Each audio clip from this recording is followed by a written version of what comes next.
പിഒകെയിൽ പ്രതിഷേധം ആളിക്കത്തുമ്പോൾ മോദിക്കെതിരെ ബിലാവൽ രംഗത്ത്. ആഭ്യന്തര പ്രതിസന്ധിയിൽ നിന്ന് ശ്രദ്ധ തിരിക്കാനുള്ള നീക്കമാണ് നടക്കുന്നത്. പാക് അധിനിവേശ കാശ്മീരിൽ പാകിസ്ഥാൻ വിരുദ്ധ പ്രതിഷേധങ്ങളും സ്വാതന്ത്ര്യ ആവശ്യങ്ങളും ശക്തമാകുന്നതിനിടയിൽ തന്നെ ഇന്ത്യൻ പ്രധാനമന്ത്രി നരേന്ദ്രമോദിക്കെതിരെ രൂക്ഷ വിമർശനവുമായി പാകിസ്ഥാൻ പീപ്പിൾസ് പാർട്ടി നേതാവ് ബിലാവൽ ഭൂട്ടോ സർദാരി രംഗത്ത്. പിഒകെയിലെ പ്രക്ഷോഭം ആഗോളതലത്തിൽ പാകിസ്ഥാന്റെ പ്രതിച്ഛായയെ ബാധിക്കുമെന്നതും അത് നിയന്ത്രിക്കേണ്ടതുണ്ട് എന്നും പറഞ്ഞ ബിലാവലാകട്ടെ തുടർന്നുകൊണ്ട് ഇന്ത്യക്കും മോദിക്കുമെതിരെ ആരോപണങ്ങൾ ഉന്നയിക്കുകയാണ് ചെയ്തിരിക്കുന്നത്. എന്നാൽ പ്രധാനമന്ത്രി നരേന്ദ്രമോദിക്കെതിരെ ഇത്തരത്തിൽ ഒരു വാക്ക് പോലും അദ്ദേഹം ഉയർത്താൻ പാടില്ലായിരുന്നു എന്ന വിമർശനമാണ് ഉയർന്നു കേൾക്കുന്നത്. അഫ്ഗാനിസ്ഥാൻ വഴി ഇന്ത്യയെ പിന്തുണയ്ക്കുന്ന ഭീകരവാദ പ്രവർത്തനങ്ങളെ പാകിസ്ഥാൻ സൈന്യം ശക്തമായി തന്നെ നേരിടുകയാണ് എന്നും സിന്ധു നദീജല വിതരണവുമായി ബന്ധപ്പെട്ട വിഷയങ്ങളിൽ ഇന്ത്യക്ക് മറുപടി നൽകാൻ പാകിസ്ഥാൻ ജനങ്ങൾ തയ്യാറാണ് എന്നതാണ് ബിലാവൽ ഇവിടെ അവകാശപ്പെട്ടിരിക്കുന്നത്.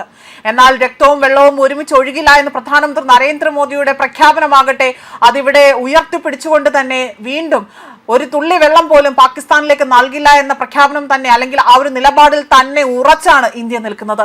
അതുകൊണ്ട് തന്നെ ഇവിടെ ആയുധം വെച്ചോ അല്ലെങ്കിൽ ജലം വെച്ചോ ഇന്ത്യയെ ഒരു കാരണവശാൽ പോലും ഒന്ന് പേടിപ്പിക്കാനോ വെല്ലുവിളിക്കാനോ പോലും പാകിസ്ഥാന് കഴിയില്ല എന്ന വിമർശനവും ഉയർന്നു കേൾക്കുന്നുണ്ട്. എന്നാൽ രാഷ്ട്രീയ നിരീക്ഷകരുടെ വിലയിരുത്തൽ മറ്റൊന്നാണ്. പാക് അധിനിവേശ കാശ്മീരിൽ ഫെഡറൽ സർക്കാരിനെതിരെ ഏതാനും ആഴ്ചകളായി തന്നെ ശക്തമായ ജനകീയ പ്രക്ഷോഭം തുടരുകയാണ്. പ്രാദേശിക രാഷ്ട്രീയ പാർട്ടികളുടെ നേതൃത്വത്തിൽ നടക്കുന്ന സമരങ്ങൾ പലയിടങ്ങളിലും അക്രമാസക്തമായി തന്നെ മാറുകയും വെടിവെപ്പും മരണങ്ങളും റിപ്പോർട്ട് ചെയ്യപ്പെടുകയും ചെയ്യുന്നുണ്ട്.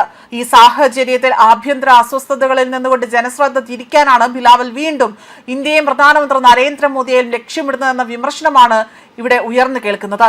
പിഒകെയുള്ള പാകിസ്ഥാൻ ഫെഡറൽ സർക്കാരിന്റെ അവഗണനയ്ക്കെതിരെയാണ് പ്രക്ഷോഭം പൊട്ടിപ്പുറപ്പെട്ടിരിക്കുന്നത്. ഭക്ഷ്യധാന്യം, വെള്ളം എന്നിവയുടെ വിതരണം, മറ്റ് ആനുകൂല്യങ്ങൾ എന്നിവ വെട്ടിക്കുറച്ചത് പ്രതിഷേധങ്ങളിലേക്ക് പാർട്ടികളിലെയും ജനങ്ങളെയും തന്നെ വലിയ രീതിയിൽ നയിച്ചിട്ടുണ്ട്. പാകിസ്ഥാനുമായി തന്നെ വ്യാപാരം അനുവദിക്കുന്നില്ല എങ്കിലും ഇന്ത്യയുമായി ബദൽ വ്യാപാര പാത തുറന്നുകൊണ്ട് ഉഭയകക്ഷി വ്യാപാരം ആരംഭിക്കുമെന്നും നേരത്തെ തന്നെ സർദാർ അമാൻ ഖാൻ ഇവിടെ പറഞ്ഞതാണ്. അതേസമയം പാക് അധിനിവേശ കാശ്മീരിലെ പ്രക്ഷോഭത്തിൽ 12 പേരാണ് കൊല്ലപ്പെട്ടിരിക്കുന്നത്. പാക് അധിനിവേശ കാശ്മീരിൽ നടക്കുന്ന സർക്കാർ വിരുദ്ധ പ്രക്ഷോഭത്തിൽ ഈ എണ്ണം വളരെയധികം കൊല്ലപ്പെട്ടവരുടെ എണ്ണം ഞെട്ടിപ്പിക്കുന്നതാണ്. വൻതോതിൽ സുരക്ഷാ സേനയെ വിന്യസിപ്പിച്ച പാകിസ്ഥാൻ സർക്കാർ മാധ്യമ വിലക്കും ഏർപ്പെടുത്തിയിട്ടുണ്ട്.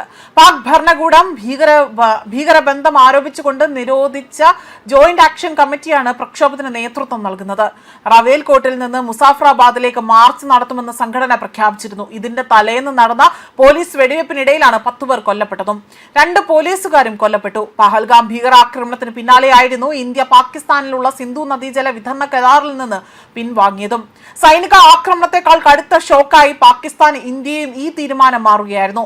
പാകിസ്ഥാന്റെ മൊത്ത ആഭ്യന്തര ഉൽപാദനത്തിന്റെ അതായത് ഏകദേശം GDP 23-25% പങ്കുവഹിച്ച കാർഷിക മേഖലയ്ക്കാണ് ഇന്ത്യയുടെ നടപടി കനത്ത അടിയായിരിക്കുന്നത്. പാകിസ്ഥാന്റെ മൊത്തം തൊഴിലിന്റെ 90% പങ്കുവഹിക്കുന്നത് കാർഷിക മേഖലയാണ് എന്നതിന്റെ തിരിച്ചടിയുടെ ആഴം വ്യക്തമാക്കുന്നുണ്ട്. മാത്രമല്ല പിഒകെയിൽ പാക് സർക്കാർ ഭക്ഷണവും മരുന്നും അടക്കമുള്ള സാധനങ്ങൾ നിരോധനം ഏർപ്പെടുത്തിയെന്നും പ്രക്ഷോഭത്തിന് നേതൃത്വം നൽകുന്ന ജോയിന്റ് ആക്ഷൻ കമ്മിറ്റി ആരോപിച്ചു. സഹായിക്കണമെന്ന് ഇവർ ഇന്ത്യയോട് അഭ്യർത്ഥിക്കുകയും ചെയ്തിട്ടുണ്ട്. പാകിസ്ഥാൻ ദശകങ്ങളായി തന്നെ നടത്തുന്ന ചൂഷണവും പൗരാവകാശ ലംഘനങ്ങളുമാണ് സംഘർഷത്തിന് പിന്നിൽ എന്നതാണ് ഇന്ത്യ പ്രതികരിച്ചിരിക്കുന്നത്. അനധികൃതമായി ഇവിടെ കൈവശപ്പെടുത്തിയ പ്രദേശത്തെ ജനങ്ങളെ പാകിസ്ഥാൻ അടിച്ചമർത്തുകയാണ് എന്നും ഇന്ത്യൻ വിദേശകാര്യ വക്താവ് രൺധീർ ജയ്സ്വാൾ ചൂണ്ടിക്കാണിക്കുന്നുണ്ട്. ഇന്ത്യയുടെ തീരുമാനത്തിന് പിന്നാലെ തന്നെ പാകിസ്ഥാനിലെ സിന്ധ്, ബലൂചിസ്ഥാൻ പ്രവിശ്യകളിൽ കടുത്ത ജലക്ഷാമം അനുഭവപ്പെടുകയാണ്. ഈ ഇടങ്ങളിൽ ഇവിടെ ഈ ഒരു സ്ഥലങ്ങളിലെല്ലാം തന്നെ കൃഷിയും തൊഴിലുകളും അവിടെ വലിയ രീതിയിൽ അവതാളത്തിലായി എന്നതാണ് പാകിസ്ഥാൻ തന്നെ സമ്മതിച്ചിരിക്കുന്നത്. ന്യൂസ് ഡെസ്ക് കർമ്മ ന്യൂസ്.